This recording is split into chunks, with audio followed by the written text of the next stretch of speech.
गेल्या 1-1.5 महिन्यापासून सातत्याने दर 4-5 दिवसाला किंवा आठवड्याला साधारण 5 ते 7 रुपयाची भाववाढ झालेली आहे. आणि आज जर तशी परिस्थिती पाहायला गेली, तर साखरेने एकदम उच्चांकच गाठलेला आहे. आजच मला काही आपल्याच माध्यमातून असं समजलं, की घाऊक बाजारात साखर जवळपास काही ठिकाणी 78, 80, 79 रुपये पर्यंत अशी साखरेची विक्री सध्या चालवली आहे. याचं मुख्यत्व कारण म्हणजे असं झालेलं आहे, की बऱ्याचशा साखर कारखान्यांना गेल्या 3-4 वर्षापासनं केंद्र सरकारने इथेनॉल उत्पादन करण्यासाठी परवानग्या दिल्या. बरेचसे साखर कारखाने juice to ethanol, syrup to ethanol असे प्रकार केलेले आहेत. त्याच्यामुळं साखर उत्पादन कमी झालेले आहे आणि हे उत्पादन कमी होत असतानाच काही महिन्यापूर्वी आपल्या केंद्र सरकारने साखरेला निर्यातीचं धोरण स्वीकारलं होतं आणि त्याच्यात सुद्धा बरीचशी साखर निर्यात झालेली आहे. त्याच्यामुळं तो समतोल राखता आलेला नाहीये.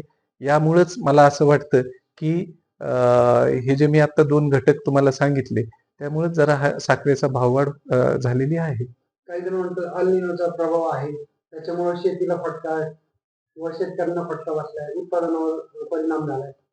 अल निनोचा जो प्रभाव आहे, तो आता 26-27 ला आपल्याला तो जाणवेल. म्हणजे या वर्षी पाऊस कमी झालेला आहे. आता जर आपण असं जर पाहायला गेलं, तर आपल्या पुणे जिल्ह्याचा विचार केला, ज्या परिसरातनं आमचा साखर कारखाना आहे किंवा मी येतो, तर आमच्या पश्चिम भागात चांगला पाऊस झालेला आहे. परंतु आमच्या खालच्या पूर्व भागामध्ये पाऊसच नाहीये अजिबात. म्हणजे ॲव्हरेज जो पाऊस होतो, साधारण 350 पावणे 400 मिलीमीटर पाऊस होतो. तो आज केवळ 1.25 ते 200 मिलीमीटरवरच आहे. त्याच्यात त्याही पेक्षा खाली आहे तो पाऊस. त्यामुळे अल निनोचा जो प्रभाव आहे, तो ह्या वर्षी नाही, पण पुढच्या वर्षी नक्की जाणवेल असं मला वाटतंय. ऊस पश्चिम महाराष्ट्र हा ऊस प्रधान म्हणजे शेती प्रधान आहे. ऊस भरपूर पिकतो. गुराळाचं प्रमाणही जास्त वाढलेलं दिसतंय. याचा काही परिणाम? गुऱ्हाळाला ऊस जातोच. गुऱ्हाळाला ऊस जात नाही असं नाही. 2 गोष्टी झालेल्या आहेत. बऱ्याचशा साखर कारखान्यांनी त्यांच्या क्रशिंग कॅपॅसिटी सुद्धा वाढवलेल्या आहेत. तसेच गुऱ्हाळ सुद्धा वाढलेले आहेत.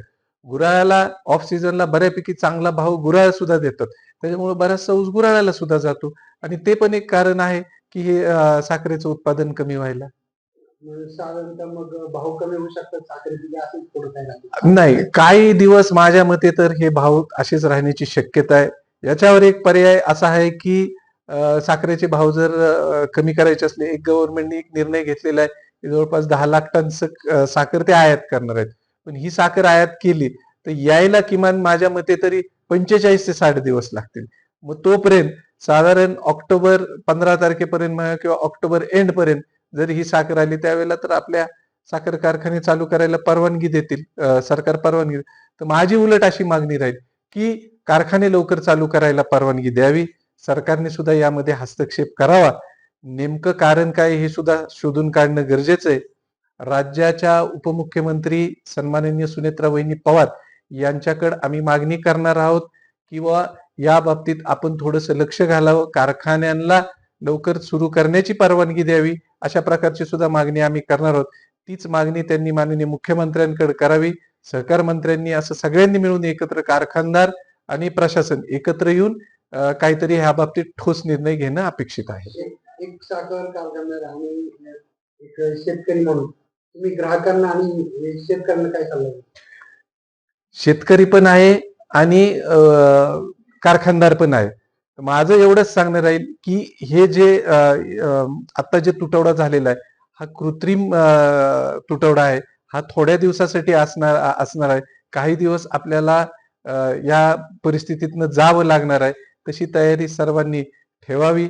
लवकरच जर कारखाने चालू करायला जर परवानगी दिली, तर निश्चितच आपल्याला यामधनं रिलीफ मिळणार आहे. साखर दरवाढ झाली तर त्याबद्दल शेतकरी आणि सामान्य नागरिकांना काय फायदा होणार आहे का त्याच्यात? हा, बरोबर आहे आपला प्रश्न.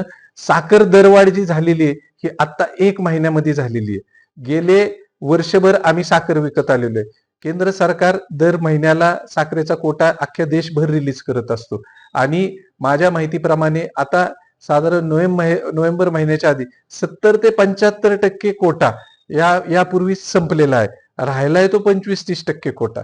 तर 25-30% कोट्याला जर भाववाढ मिळणार असेल, तर याचा परिणाम येणाऱ्या सीझनला जो आपल्याला ऊसाचा दर द्यायचा आहे तर त्याच्यावर थोडाफार होऊ शकतो, पण फार जास्तीचा प्रभाव होईल असं मला वाटत नाही.